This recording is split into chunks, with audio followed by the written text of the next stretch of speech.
నిరుద్యోగుల సింహ గర్జన అనే కాన్సెప్ట్ నుండి మనం ముందుకు వచ్చినాం. గత సంవత్సరాలతో పోలిస్తే ఎన్నో నోటిఫికేషన్లు ఇచ్చిరు, ఇవ్వలేదు అనేసి కొట్టిపడేసారు. కానీ ఈసారి అలా కాకుండా ఒకసారి గద్దెదించిన సీఎంని మరోసారి గద్దెదించడం మాకేం పెద్ద కొత్త ఏం కాదు అనేసి నిరుద్యోగుల తరఫున ముందుండి పోరాడతాం అనేసి ప్రతి ఒక్కరూ చలో ధర్నాసల్ ఇందిరా పార్క్ అనేసి నినాదంతో డిసెంబర్ 5న సింహ గర్జనతో అందరం ముందుకు వస్తామని, మరియు మనకు కావాల్సిన హక్కుల్ని మనమే కాపాడుకుంటాం. అలాంటిది ఎవరేం మనకు తెచ్చేవారు, మనకు కావాల్సిన నిధుల్ని మనమే సమర్చుకుంటాం. ఎలాగో మనకు కావాల్సిన జాబుల్ని కానీ వేరే ఏ సౌకర్యాలైనా సరే మనమే సమకూర్చుకోవాలి.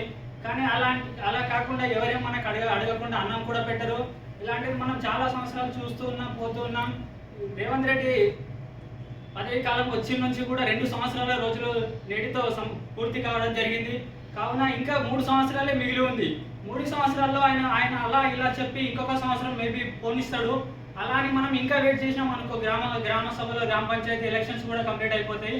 తద్వారా మనం కోరుకునేది ఏంటంటే, నువ్వు ఇంకొక సంవత్సరం మనం వెయిట్ చేసిన ప్రతి ఒక్క నిరుద్యోగి చెప్తున్నా నేను, ఒక సంవత్సరం కనుక నువ్వు ఆగినావు అనుకో, నీకు ఇంకా 2 సంవత్సరాల జీవితంలో భవిష్యత్తు లేకుండా నీకు ఒక ఆస్పిరెంట్గా నీకు ఒక జాబ్ రావాల్సిన కళ కూడా నీకు లేకుండా పోతుందని నేను ఒక స్టూడెంట్ తరపున, ఒక విద్యార్థి తరపున, ఒక నిరుద్యోగి తరపున మీకు అందరికీ కోరుకుంటున్నాను. కాబట్టి ప్రతి ఒక్కరు సింహగర్జన కాకుండా గ్రామాల్లో, పట్టణాల్లో, ఢిల్లీలో ఈ ఉద్యమాన్ని కొనసాగిస్తామని, ఎలాగైనా సరే కొత్త సంవత్సరం లోపు ఈ నిరుద్యోగుల జాబ్ క్యాలెండర్ అనేది ఖచ్చితంగా సాధించుకోవాలని నిరుద్యోగుల తరపున నేను పోరాటం చేయడానికి సిద్ధం. మాతో పాటు వచ్చేది ఎవరు?